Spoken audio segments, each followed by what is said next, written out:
അപ്പോൾ എല്ലാവർക്കും നമസ്കാരം. അപ്പോൾ ഇന്നത്തെ നമ്മുടെ പുതിയ ഒരു വീഡിയോ എന്ന് പറയുന്നത്, ഇത് പുതിയ വീഡിയോ ആയിട്ട് നമുക്ക് പറയാൻ പറ്റില്ലെങ്കിൽ ഏകദേശം 10 മാസങ്ങൾക്ക് മുമ്പ് നമ്മൾ ഷൂട്ട് ചെയ്ത് വെച്ചിരുന്ന ഒരു വീഡിയോ ആണ്. അത് നമുക്ക് കുറച്ച് വീഡിയോ ഒക്കെ നമ്മുടെ കയ്യിൽ നിന്ന് നഷ്ടമായിട്ടുണ്ട്. അതായത് നമ്മൾ 10 മാസങ്ങൾക്ക് മുമ്പ് നമ്മളൊരു മാരുതി 800 കാറിൻ്റെ രജിസ്ട്രേഷൻ സംബന്ധിച്ചൊരു വീഡിയോ നമ്മൾ ചെയ്തിട്ടുണ്ടായിരുന്നു. അതിൻ്റെ ഫസ്റ്റ് പാർട്ട് നമ്മൾ ഇട്ടിട്ടുണ്ടായിരുന്നു. അപ്പോൾ നമ്മളതിൻ്റെ സെക്കൻഡ് പാർട്ട് നമ്മൾ ഇതുവരെ റിലീസാക്കിയിട്ടില്ലായിരുന്നു. കാരണം അത് കുറച്ച് കാര്യങ്ങളുണ്ടായിരുന്നുകൊണ്ടാണ് അത് റിലീസാക്കാൻ കഴിയാതിരുന്നത്. അപ്പോൾ അതിനിടയ്ക്ക് കുറച്ച് വീഡിയോസൊക്കെ നമ്മുടെ കയ്യിൽ നിന്ന് നഷ്ടമായിട്ടുണ്ട്. അപ്പോൾ എന്നിരുന്നാലും നമ്മുടെ 2021 ലാസ്റ്റ് വീഡിയോ ആയിട്ട് നമ്മളത് ഉള്ള വീഡിയോ ഒക്കെ കൂട്ടി വെച്ച് ഇറക്കി നമ്മളത് ഇപ്പം നമ്മളത് ഇതിലേക്ക് നമ്മൾ അപ്ലോഡ് ചെയ്യാൻ പോവുകയാണ്. അപ്പോൾ എല്ലാവർക്കും നല്ലൊരു പുതുവർഷം ആശംസിച്ചുകൊണ്ട് നമുക്ക് നമ്മുടെ വീഡിയോയിലോട്ട് കിടക്കാം.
പിന്നെ ആ ഉണ്ടമ്മേ.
അപ്പോൾ നമുക്കറിയാം നമ്മുടെ മാരുതി 800 പോലുള്ള ടൈപ്പ് 1 ടൈപ്പ് 2 ഒക്കെ പോലെയുള്ള വാഹനങ്ങളിൽ നമുക്ക് ഫ്രണ്ട് ഡോർ പാഡിൽ സ്പീക്കർ സെറ്റ് ചെയ്യുക എന്നുള്ളത് വളരെ ശ്രമകരമായ ഒരു ജോലിയാണ്.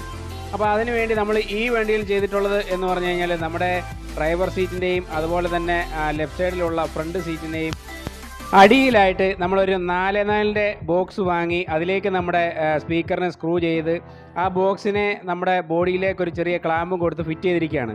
ഈ രീതിയിൽ നമ്മൾ ഫിറ്റ് ചെയ്യുമ്പോൾ ഉണ്ടാകുന്ന ഒരു ഗുണം എന്ന് പറഞ്ഞു കഴിഞ്ഞാൽ നമുക്ക് ഈ വയറിനെ സെൻട്രൽ കൺസോളിലൂടെ കടത്തിവിട്ട് നമ്മുടെ സ്റ്റീരിയോയിലേക്ക് നല്ല ഭംഗിയായി വൃത്തിക്ക് വയർ കാണാതെ തന്നെ നമുക്ക് ആ സെറ്റിലേക്ക് കണക്ട് ചെയ്യാൻ സാധിക്കും.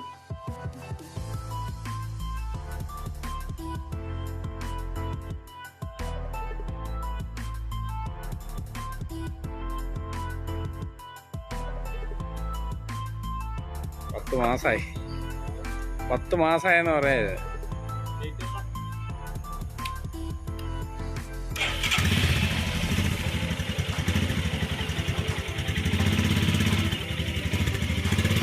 ആ